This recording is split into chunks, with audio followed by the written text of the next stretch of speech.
Welcome to the Diary of the Pan-African Preacher. There's an African proverb that says, when the music changes, so does the dance.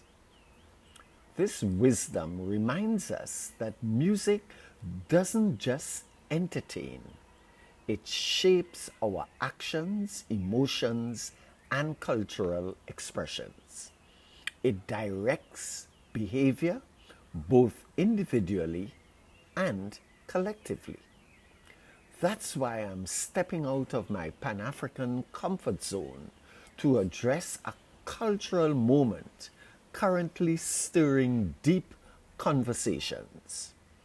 The feud between Kendrick Lamar and Aubrey Drake Graham.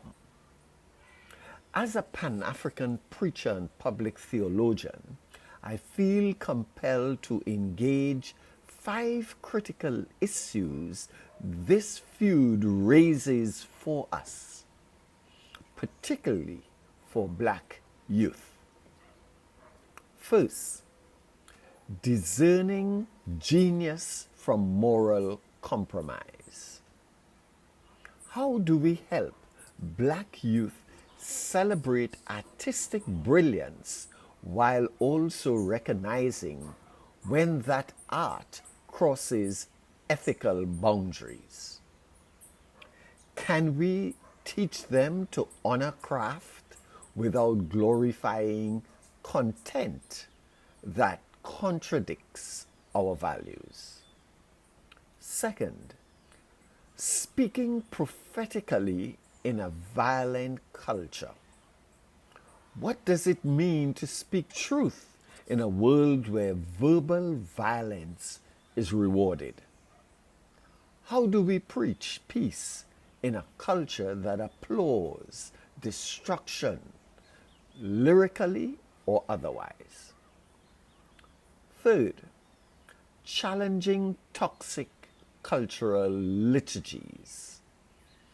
As pastors and spiritual leaders, how do we help artists and the culture that consumes their work recognize that feuds like Kendrick versus Drake go beyond entertainment?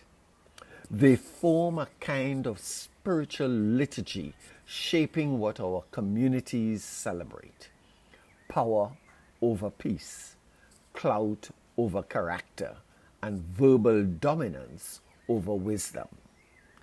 But we are called to model a different way. The gospel teaches that the tongue can curse or bless, tear down or testify. Fourth, guiding youth to use their voices for life. I feel deeply compelled to guide young people towards using their voices to speak life, reflecting the Word made flesh, Jesus Christ. Christ never weaponized truth.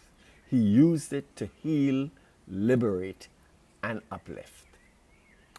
Fifth, accountability in the public eye. How do we help our communities hold artists accountable when their public disputes reinforce harmful stereotypes or normalize trauma? What is our role in protecting the image of Black dignity in media? For African Americans and other youths across the Africa diaspora, this feud presents a paradox. On one hand, it showcases extraordinary lyricism and creative brilliance. On the other, it's steeped in personal degradation and public conflict. The greatest beneficiaries are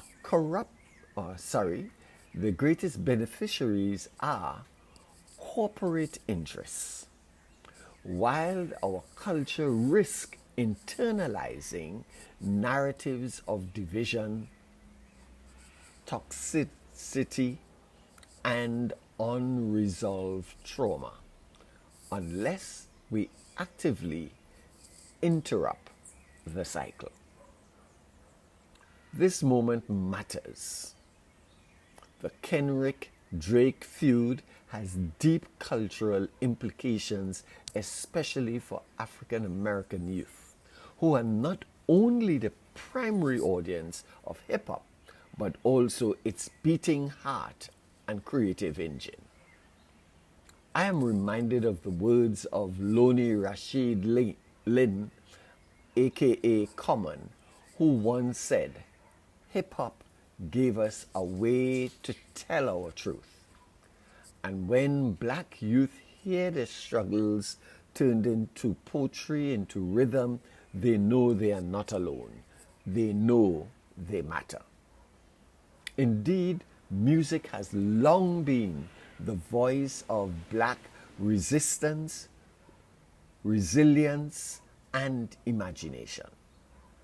Across the diaspora, from blues to jazz, gospel to hip-hop, reggae to grime, black music has given voice to our sorrows and our joy, our exile and our hope.